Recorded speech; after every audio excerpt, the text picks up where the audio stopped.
Dois dedos de conversa. Todos os dias. Dois dedos de conversa. Uma rúbrica de João Figueiras e convidados. Na Alvor FM.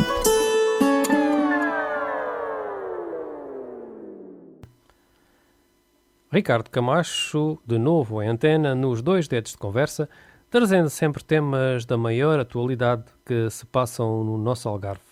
Ambiente e sustentabilidade são sempre as tónicas dominantes. Bom dia, Ricardo Camacho. Segundo sei, hoje o tema... Bom dia. Hoje o tema é o Núcleo de Desenvolvimento Económico da Herdade do Morgado de Ares, verdade? Sim, eu acho que essencialmente era deixar aqui o repto a todos aqueles que de alguma maneira tenham disponibilidade e motivação a participar na consulta pública referente ao estudo de impacto ambiental do Morgado do Ares, que está aberta até ao dia, salvo erro, 9 de dezembro, e onde se espera a participação de todos os interessados, isso acima de tudo, não é? Uhum. Há um projeto, segundo vi as fotografias no Facebook, com alguma dimensão que ocupa, penso eu, que grande parte da área do Morgado de Ares, um projeto de desenvolvimento económico baseado, se cá, num turismo de habitação de qualidade, é? Pronto, é assim, para quem de alguma maneira tem algum contacto, vamos assim dizer, com o imobiliário ou então com as questões do planeamento municipal em Portimão, este já é um projeto muito falado, ou seja, já estamos a falar de um processo de tentativa e erro que já tem as suas décadas, não é? Porque o Morgado do Ares é uma propriedade bastante grande, tem 1450 hectares, aliás, teve uma fase muito avançada de projeto na altura em que o Morgado do Reguengo, também aí em Portimão, não é? Estava em processo de licenciamento de projeto, pronto. E teve também recentemente várias intervenções no âmbito, vamos assim dizer, da infraestrutura energética, a construção de uma subestação, este projeto também anunciado em conjunto com a Câmara de Portimão há cerca de 2-3 meses de uma central fotovoltaica. Portanto, é uma área que tem sido alvo de grande especulação, vamos assim dizer. Por outro lado, também foi uma área muito fustigada por aquele incêndio de 2004, 2005, salvo erro, ali na zona do Porto de Lagos, que consumiu uma parte significativa da vertente norte da propriedade. Não é? É lógico que toda esta pressão, vamos assim dizer, tem de alguma maneira levantado esta possibilidade. Ou seja, nós estamos a falar de um território que faz parte da Rede Natura 2000, portanto, estamos a falar de um território que devia ser um território de proteção máxima,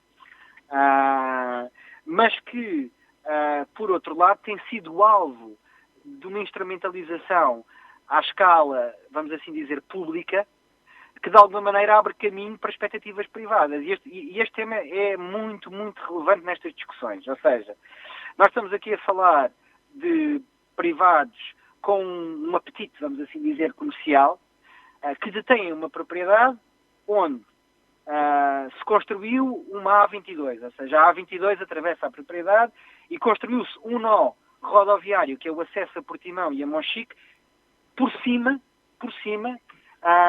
do património agrícola desta propriedade. Ou seja, nós hoje, quando saímos da A22 para Portimão, o que vemos ali são os silos do Morgado de Ares.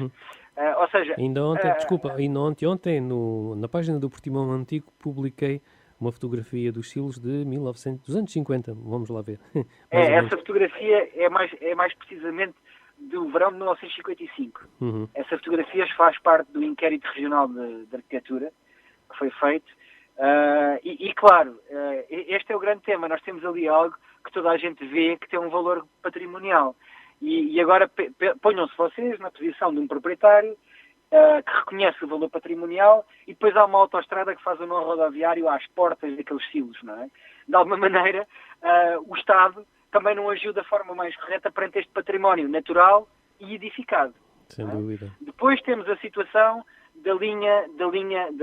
das várias linhas, não é só uma, mas da grande linha de abastecimento de energia elétrica, não é? Que também, de alguma maneira, atravessa a propriedade de uma forma até com impactos ao nível do ambiente muito significativos. Ou seja, aquilo que nós hoje temos a discussão na CCDR, que é este Núcleo de Desenvolvimento Turístico, também aconteceu para a instalação da linha, para a instalação da central elétrica, e agora aqui, aquilo que eu pergunto, pondo-me do lado do advogado do diabo, é se para esses projetos o interesse, vamos assim dizer, nacional, se sobrepõe ao valor natural deste território, não é?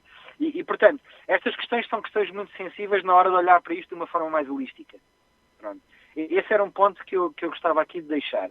Depois, em relação ao projeto em si, o Morgado de Ares, como eu disse, já teve imensos projetos. Já teve projetos de golfe, já teve projetos com mais hotéis, com menos camas, com mais camas.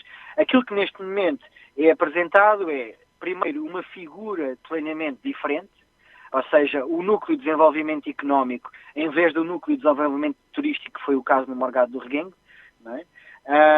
Este núcleo de desenvolvimento económico pressupunha, de alguma maneira, um valor económico para a região e, essencialmente, apontava para uma ideia de diversificação da economia regional, ou seja, não é ter turismo, não é? Ou seja, é procurar outras dinâmicas de economia e, infelizmente, é isso que não se percebe no projeto. Ou seja, o projeto que está agora disponível no portal do participa.pt, que é o portal para a participação pública do estudo de impacto ambiental, podem fazer lá o download do projeto e no projeto vão constatar que a componente do tal núcleo de desenvolvimento económico é quase imperceptível. Ou seja, nós vemos o que o João estava a dizer, vemos o turismo residencial, 105 fogos, vemos as várias unidades hoteleiras, é lógico que uma com uma temática de spa, a outra com uma temática de nutrição, a outra, ou seja, há aqui uma série de temáticas que pressupõem esta diversificação, mas ao final do dia são estabelecimentos hoteleiros, não é? E que prevêem um número de camas muito avultado, não é? Ou seja, estamos a falar de qualquer coisa como 3.345 camas, que tendo em conta a situação que se vive hoje, é difícil perceber quem vai financiar este projeto e de que forma é que este projeto vai, de alguma maneira, poder sobreviver ao longo do tempo. É um projeto que também tem ambições ao nível da paisagem, ou seja, pressupõe uma exploração agrícola, de alguma maneira, referente a esta lógica da temática, ou seja, estamos a falar de uma hotelaria com uma vertente de nutrição, a ideia é provavelmente ter um tratamento de paisagem em que há a agricultura vista do ponto de vista lúdico, recreativo e até formativo. É um projeto que, de alguma maneira, usa também de uma bacia de retenção que já existe lá, que pode criar um enquadramento, vamos assim dizer, paisagístico para a tal área residencial turística, que poderá servir no futuro de uma infraestrutura de cariz público ao nível do lazer, e aí pode ter um componente mais local. E tem depois um ancoradouro, não é? Ali muito perto da ponte da A22, virado então para os sapais, vamos assim dizer, de toda aquela zona das fontes de Estombar, e que é uma coisa que, tendo em conta as discussões que se têm feito, poderá crescer de uma forma incontrolável. Ou seja, aqui voltamos às discussões da Marina de Ferragudo, voltamos às discussões da Quinta da Rocha e daquele ancorador que não aparece nos projetos e aparece noutros. Portanto, todas estas questões, claro que são questões muito sensíveis do ponto de vista ambiental. Em termos de ocupação deste território, o que é proposto? De alguma maneira, o que é proposto é um plano que usa daquilo que era a estrutura reguladora da propriedade, ou seja, há uma estrada quase que linear que faz o eixo poente-nascente do Morgado, que começa na exploração agrícola no norte de saída da autoestrada para Portimão.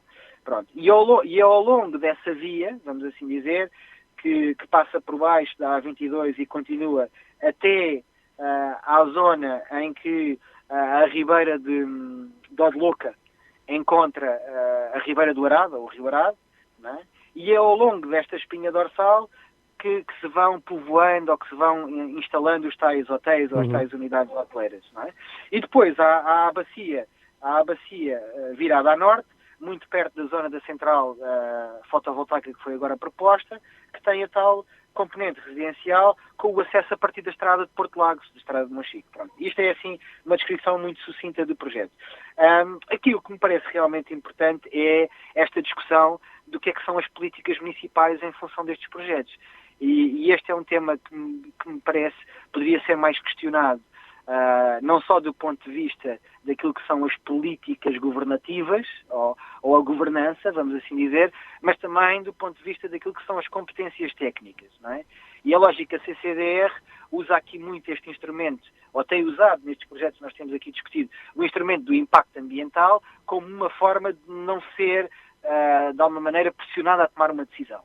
Mas aquilo que nós, audiência, cidadãos, votantes, queremos ouvir é qual é a ideia da CCDR sobre isto enquanto investimento. Porque esta é a única forma com a qual se pode comunicar com a audiência maior. Porque a audiência maior, num momento de crise, está essencialmente preocupada com as condições económicas.